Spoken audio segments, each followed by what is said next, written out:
would like to share with you my compelling heroine's journey, that which brought me to where I am today, mentoring therapists and healers like you on exactly how to bring mindfulness and psycho-spiritual practices into their work, fully aligned with their true purpose and bringing more abundance, clients, and success into their lives. Now for me, that defining moment happened in 2015.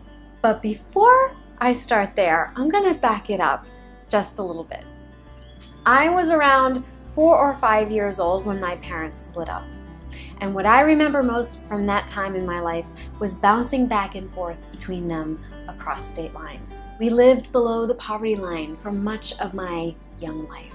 In my parents, I had an example of hard work but constant struggle. At Dad's house, we had what we called fend nights, which was short for fend for yourselves. Now, I lived life by the mantra, don't repeat the past.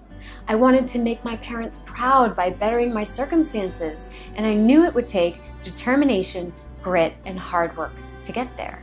I committed myself to gathering the trappings of success.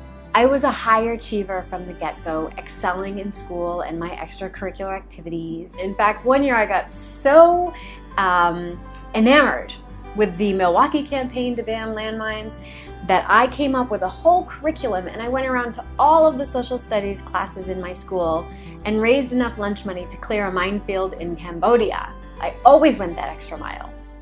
Now fast forward to adulthood and a luxury Manhattan life I had carefully crafted. I married a doctor. I had a beautiful son.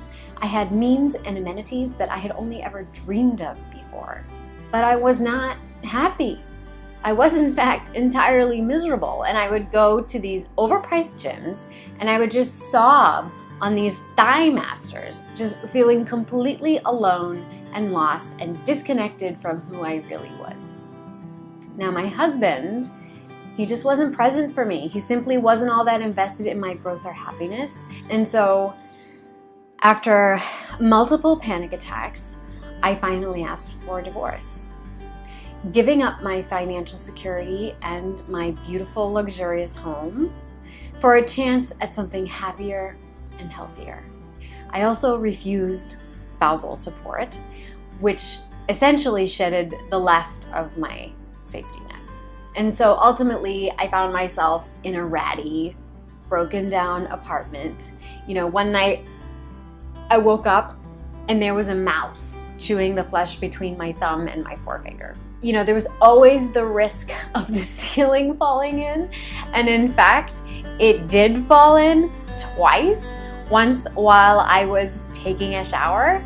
And I'm telling you, that kind of water that falls in on you while you're taking a shower is sludge sewage water. It is not pretty. But the last straw for me was really when I was assaulted in my building. I was attacked in front of my son one day when we were coming home carrying my hands full of groceries. And I was just burnt out. I felt utterly betrayed by life. I was a single mother. I was back down below the poverty line, and I felt absolutely hopeless. And then the bottom really fell out. My only stability at the time was my job, which I somewhat enjoyed and did quickly advance in. But as soon as I felt comfortable and like I had settled in, the funding was cut. And then, one after another, my mother was diagnosed with cancer. My father had a second heart attack and was diagnosed with early onset Alzheimer's. And then my brother was diagnosed with multiple sclerosis. It was so much. It was so much all at once. And on top of all of that, my new partner, someone that I had fallen madly in love with, you know, the one that all the raw parts of myself just wanted so desperately to please and to keep, he could not prioritize me and he couldn't be faithful. And when he finally left, my heart just ripped wide open. And then to top it all off, I miscarried without even realizing that I was pregnant. And so there was no end in sight at this point. I knew I had to find grace on the other side or collapse into a victimized identity. I decided that don't repeat the past meant that I had to step into my own authority. And this gave me the motivation to radically change the way I was living, working, and perceiving the world. Finally, things started to fall into place for me. I founded my online school. I accepted a teaching position at my alma mater. And I became a New York State approved continuing education provider. I also set my sights on expanding my private practice, and I stumbled upon a studio in Gramercy. It was my first start. Now, when the landlord asked me if I wanted it, I just said yes. My heart just leapt. I was like, it's mine. I want this. This is my next step in life. And then I cried the whole way home because I didn't have 2 pennies to rub together and I could not afford this studio. But I felt like I had to make it happen. I would make it happen, right? It was time for me to make a change, to take that leap of faith. And once I took that leap of faith, the money showed up, not in the ways that I had anticipated, but it still came. First, in the form of a friend offering to buy a painting I'd made and cherished for over a decade. And then the very first payout from my online school. And wouldn't you know it, one was the exact cost of the security deposit, and then the other covered first month's rent. I was back on my feet. I knew I had to take full advantage of this rebirth and radically prioritize my health and my healing. I worked hard to shake off the pain of my divorce and my failed relationship. I studied Reiki. I sought out my own therapist. I cut off 12 inches of my hair. I took time off from dating. I changed my diet, recommitted myself to physical fitness, and I started writing my first book, Complicated Grief, Attachment, and Art Therapy.